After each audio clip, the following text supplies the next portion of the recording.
everybody, my name is Rachel Bodie. I am a Franklin University nurse practitioner student, and today I'm going to be completing some education for one of my clients, Mr. Jones. So Mr. Jones is a 40-year-old African American male.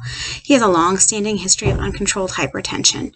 Both his parents actually died from complications associated with hypertension, and his mother was also a type 2 diabetic. Mr. Jones' current occupation, he's a police officer in a high-crime area. He made the step to stop smoking about 5 years ago when he was first diagnosed with hypertension.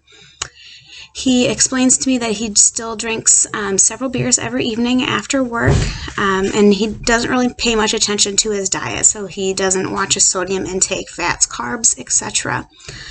He does not regularly exercise except for with the requirements for his job and the training for his job.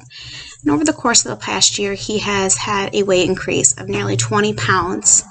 Currently reporting some shortness of breath during activity, especially when he's climbing up and down stairs. So hypertension is another name for high blood pressure.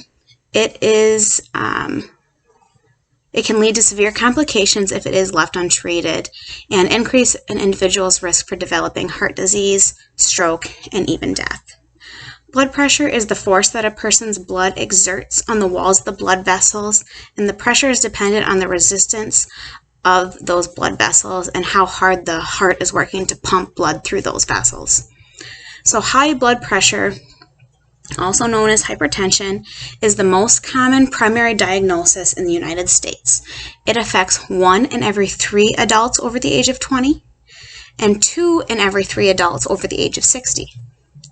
Hypertension is a very complex process involving the cardiovascular system, and it places an individual at greater risk for heart attacks, strokes, and kidney disease.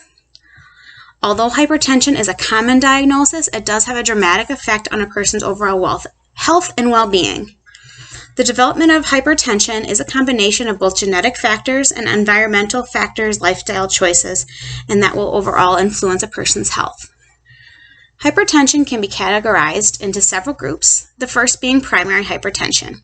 Primary hypertension, also called essential hypertension, occurs in most adults and consists of a variety of genetic and environmental factors, including inflammation, obesity-related hormones, increased vascular volume, decreased renal excretion of salt. Primary hypertension tends to develop slowly over several years.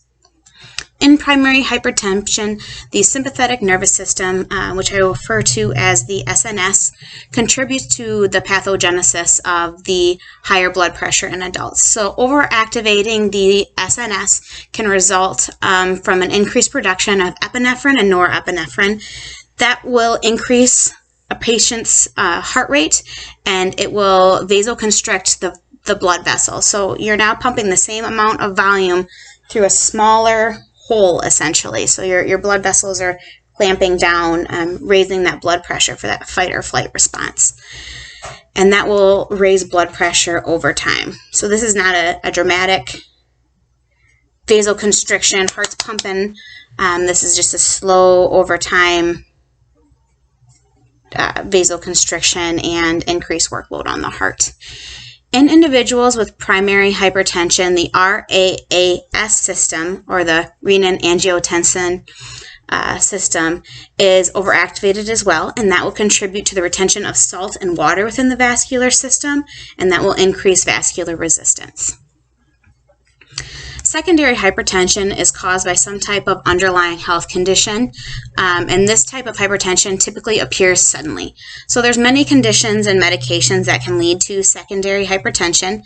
This would include sleep apnea, kidney problems, adrenal gland tumors, thyroid problems, illicit drugs, such as meth, and medications, some over-the-counter medications, such as like some decongestants and over-the-counter pain medications.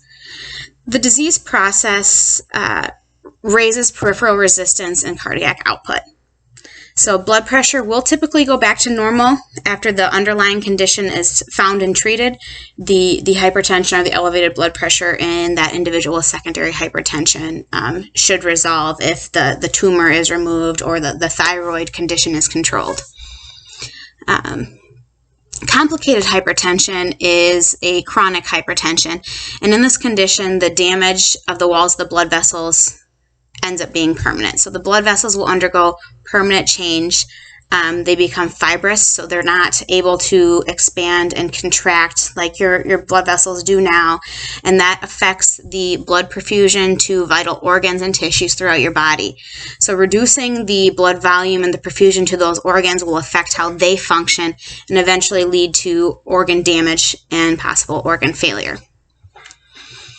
Risk factors for hypertension include being male, and especially males up to the age of 64. And after 64, females tend to be more at risk for hypertension. But up until age 64, younger males, 20 plus, are at higher risk of developing high blood pressure. Your race, so hypertension is more common among the African American community, and the serious complications that result from hypertension, including stroke, heart attack, and kidney failure, are also more common. They're seen more often in those of African descent. Being overweight and not exercising regularly can also place you at risk or increased risk. The more body mass you have, the more blood you need, and the pressure in your arteries and the walls in those blood vessels will increase. And that'll also, which means your heart will also be working harder than an individual at rest. So being overweight, your resting heart rate will also be higher.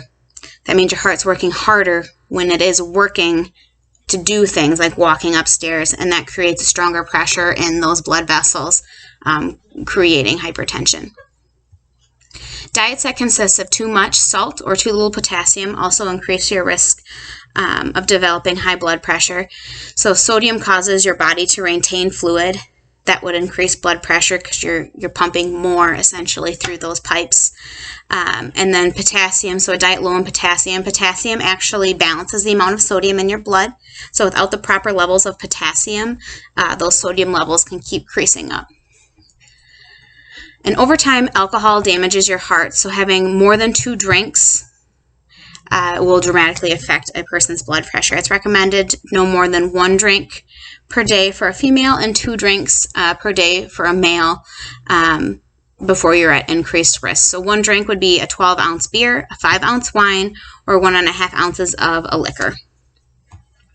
High stress levels affect how your blood pressure registers within your body. I know, Mr. Jones, that you are in a very high stress occupation.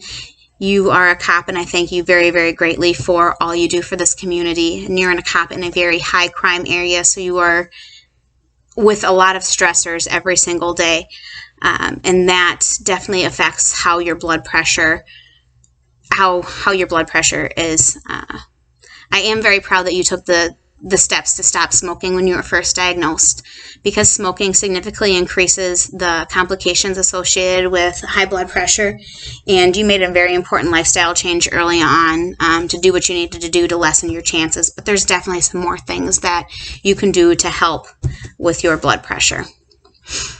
The early stages of hypertension, they have few symptoms. The disease process is often called a silent disease. It's a silent killer because there's nothing really that shows clinically until other organ systems, other body systems are affected. If elevated pressures are not detected and treated promptly, complications and vascular remodeling can occur, which is irreversible damage to those blood vessels and organs.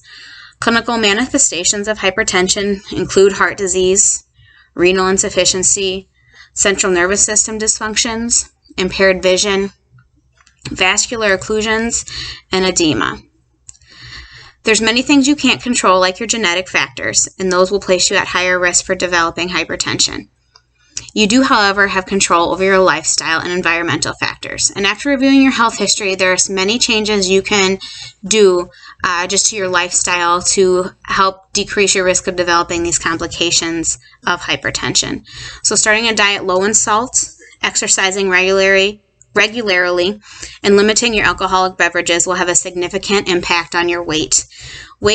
Increased weight causes changes in the SNS and RAAS system, Obesity itself is associated with inflammation, which causes blood vessel remodeling, insulin resistance, and increases the complications of hypertension. With your parents both dying essentially of complications associated with hypertension, it's really important that you do all you can to lessen your chances of developing those complications. If your blood vessels remodel, your heart is going to have to work harder to pump that blood. Your heart will eventually enlarge. That will lead to heart damage, heart failure, essentially, and would be a cause of death associated with your increased risk of your uncontrolled hypertension.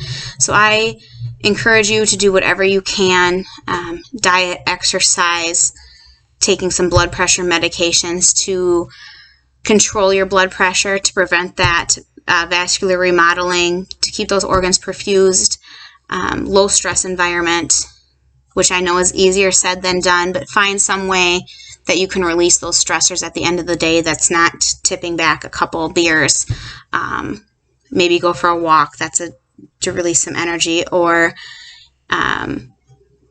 doing some yoga or some stretching, or if you find like reading helps, to do something that releases those stressors without influencing another at-risk portion of your genome.